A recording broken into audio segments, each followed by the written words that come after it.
See? Okay, so what do we know about the flu virus?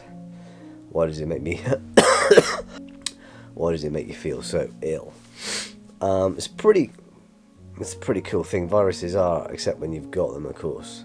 So a virus is a really, really simple thing.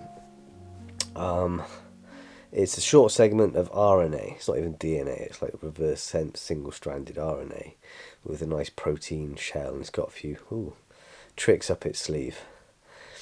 But how does it make me feel the way that I feel? How do I feel? Right, well, excuse me. My head's a bit wobbly.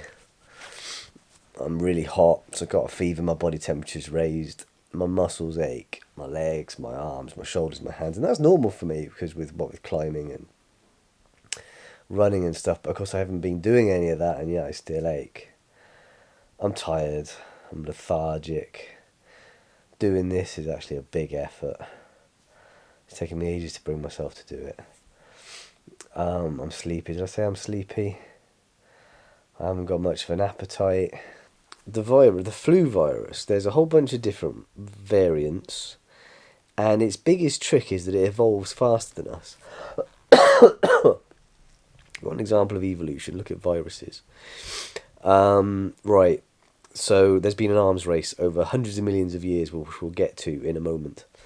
But what happens with the flu virus is somebody else has it, and they cough or sneeze, or even just talking to you, they aerosolize the virus that's within their upper respiratory tract, travels a little way to you. Or maybe they get it on their hands and you shake their hands, and then we subconsciously touch our faces a lot, right? We don't notice it. Think about it next time. So you transfer the virus to your own upper respiratory tract. And then the virus, it attaches itself to the cells of the upper respiratory tract. This particular strain of the flu virus probably recognises some receptors on the epithelium lining my upper airway. Now, if you don't know what I mean by epithelium, don't skimp on your histology lab classes, it's really important. But these are the cells lining the external surfaces within us and lining our external surfaces as well, the skin. So they infect those cells. And the thing about a virus is it an organism? Is it living? Well, no, not really. It's a genius little thing. So it puts the RNA inside the cell and hijacks the cell's machinery, the normal machinery of the cell that takes DNA, copies it to RNA, copies it, makes proteins and stuff so the cell can do all the things that it needs to do. Hijacks that so the cell makes hundreds of thousands of copies of the virus, then bursts outside the cell, infects lots of other cells. Of course, it takes a little while to build up a critical mass, and then you start to recognise there's something wrong. If this was to carry on unchecked, it would probably destroy your respiratory tract and kill you. And that's why the flu virus is dangerous. That's why it kills young people, like kiddies who don't have a developed immune system yet, who don't have the lungs and the airways and as big as mine. And the same with old people, because when you get older, your immune system declines. It's not as good as it was when you're younger. And I've got asthma, so that puts me in a higher risk group. But if you've got a lung disease as well, if your lungs are already at risk, then there's a greater risk of this virus causing you more difficulties. So that's the arms race, is between the evolution of viruses and the development of the immune system. And not just us, but, vertebrates, animals, whatever. And the flu virus, it's really tricky. So how does it evolve so fast? So the RNA, like when our cells copy the DNA, there's a whole bunch of error checking mechanisms that make sure the DNA has been copied correctly, limiting the number of errors. An error in the copying would give a mutation. The single-stranded RNA of viruses, they don't have that, which means that if you're making hundreds of thousands of copies of yourself, it doesn't matter if you make some errors and screw up, loads of you. But if you make some mutations and then they work better than than the other forms of the virus, then the virus is mutated into a new form. So the virus mutates, it evolves faster than we do. So a slightly different variant of the flu virus has infected me, and my immune system has had to catch on to this. It's taken a little while. So in the upper respiratory tract, we've got the tonsils, so we've got this mucosa-associated lymphoid tissue. And this mucosa-associated lymphoid, this is where the immune system is. It's in the tonsils, it's in the lymphoid tissue, it's in the lymph nodes, it's in the spleen, it's in the blood, it's lymphocytes, natural killer cells, T lymphocytes, B lymphocytes, macrophages, all that stuff, dendritic cells. So there are cells that check. So what they call MHCs. The hell does MHC stand for? Right, so the cells that have been infected, my cells that have been infected by the virus, they stick proteins on their surface. So the immune system can check on them and make sure that you're cool. And if you've been infected by a virus, then you put the proteins of the virus on the surface and it says, ooh, you are not cool. And then the immune system does a bunch of things. It responds to this new infection and it starts producing antibodies. The immune system is really complex. And virology is really complex. I'm really dumbing this down because I don't understand it that well. I'm coming from an anatomist perspective. Alright, so the immune system recognizes these cells are incubating viruses. And on the one hand, it starts to... So the T lymphocytes, I'm sure it's the T lymphocytes, react to this and start producing antibodies. And they make a whole bunch of different antibodies that stick to the antigens, the protein targets of the bits of virus. And some of them are better than others. So there's this selection mechanism, there's this fine-tuning thing. So like the immune system tries to find the best antibody that fits this particular virus. And it can tag the virus and probably the cells that are being affected by the virus because they're sticking the proteins on the surface, right, and the MHC job is. And that then triggers the cells of the immune system to destroy the virus and to destroy the cells that have been infected by the virus. I know it's a bit all or nothing, isn't it? But if this cell's been infected by the virus, it's like a collateral damage, isn't it? You'll get rid of those cells as well. Right, so this comes back to our earlier point of why exactly do I feel like this? The virus is only in my upper respiratory tract. Why have I got all the other symptoms? Well,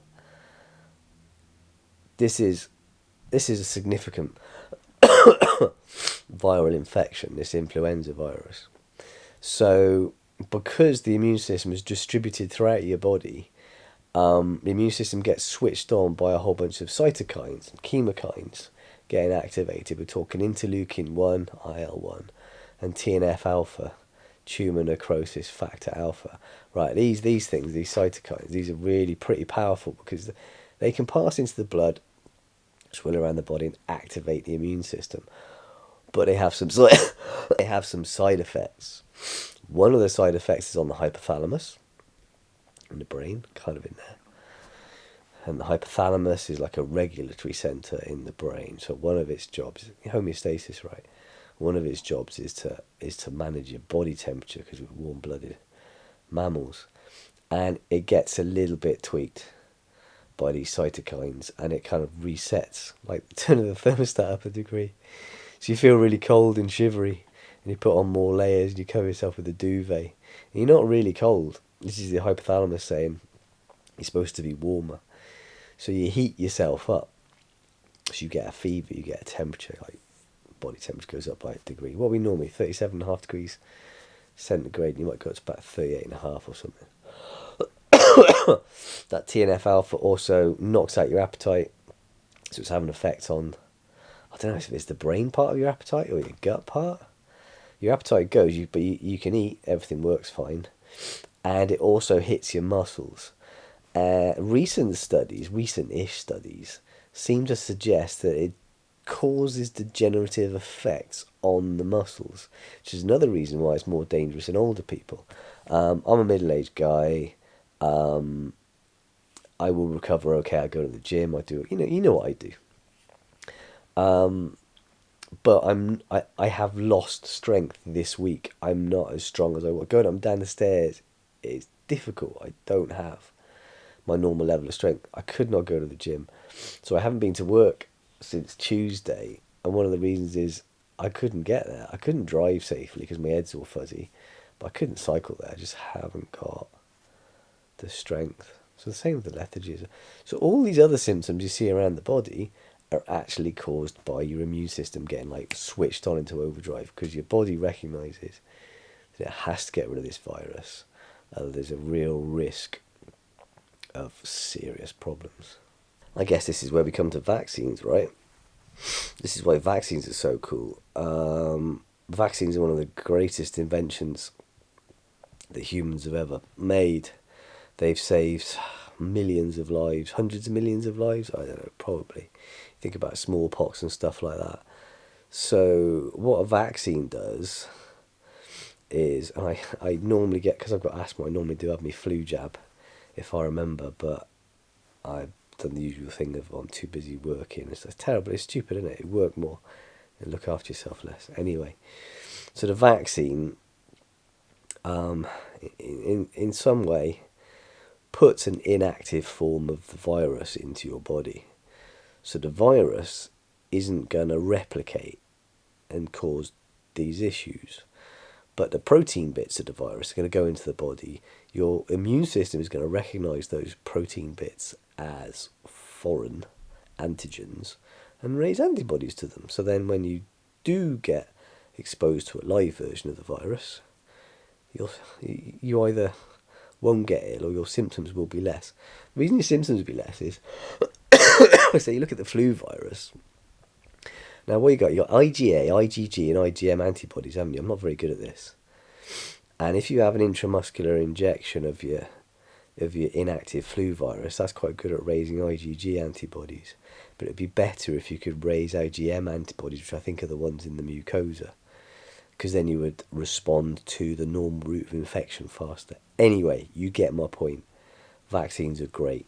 And if we think about things like bird flu, the flu virus is still killing 500,000 people a year. This bog standard boring flu virus killing 500,000 unvaccinated people every year. And the bird flu virus, I think that these are more dangerous because they target cells further down in the lungs, so they like kill your lungs faster. So anyway, yeah, you can see how a vaccination for that would be cool. When you feel crap like this, you realise that vaccination would have been a good idea. I mean, just have a look at the number of people just the flu virus has killed in the last century. There were, 3 pandemics? Spanish flu being the biggest one. Oh my God. I mean, it's going to happen again, right? It's inevitable, isn't it? Another reason why humanity needs to work together to solve problems, this being a future problem that is likely to affect all of us. So I'm sick of feeling like this, so I'm going to fix it. So instead I'm just going to click my fingers and then we'll go forward in time to a point where my immune system has fought this virus, got rid of it, and the cells in my upper respiratory tract have repaired themselves. Let's go. I'm better. I'm out of the house. Still You're not better. Oh no. I still haven't run in a week and a half. But I'm going to run later. And we voted. We've done our duties. Against the weather. We're out. So, back to normal then. See you guys next week, hopefully. I don't know what we're going to do if the weather's like this though.